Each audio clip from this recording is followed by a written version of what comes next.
Jalur pedestrian atau trotoar di Jalan Eltari 1 Kota Kupang dinilai melanggar fungsi utama dari manfaat pedestrian.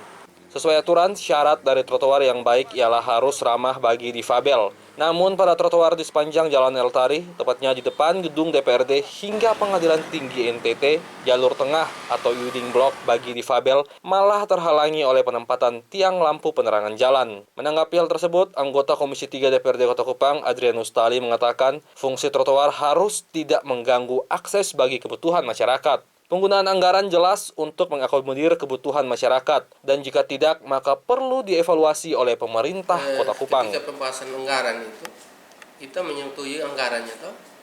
Kemudian teknis pelaksanaannya itu adalah tanggung jawab pemerintah.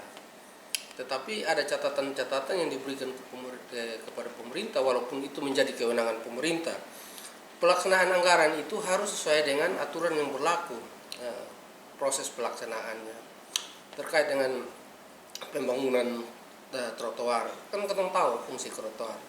Trotoar itu yang punya fungsi khusus untuk pejalan kaki, kan? Itu fungsi khusus trotoar itu. Di mana-mana seperti itu. Yang menggunakan trotoar itu di samping masyarakat yang normal, difungsikan juga untuk para disabilitas. Sehingga harusnya tidak boleh pembangunan itu menghalangi aktivitas daripada masyarakat penggunanya, terutama disabilitas itu. Nah, kalau sekarang pemerintah Kota Kupang ketika melaksanakan anggaran itu, pembangunan trotoar itu tidak memperhatikan kebutuhan dari masyarakat terkait dengan fungsi trotoar itu, maka ini harus dikoreksi dan harus diperhatikan oleh pemerintah. Karena yang kita butuh bukan hanya pembangunan saja, tetapi manfaat. Yang namanya anggaran pada akhirnya kita mendapatkan manfaat yang harus diperoleh oleh masyarakat. Untuk itu, ketika pembangunan itu tidak memperhatikan persoalan-persoalan yang harus didapatkan oleh masyarakat, maka ini sebuah kekeliruan. Untuk itu, pemerintah Kota Kupang harus bisa mengevaluasi ini.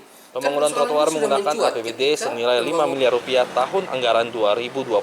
Sesuai aturan, trotoar harus dibangun dengan permukaan kasar, keramik belurir, atau keramik bertanda khusus atau weeding block, sehingga memudahkan masyarakat difabel dalam menggunakan trotoar. Sementara itu, pejabat pembuat komitmen proyek pembangunan pedestrian bangunan jalan, Maksidetan, hingga berita ini diturunkan, belum dapat dikonfirmasi. Gary Rudolf, AFB TV melaporkan.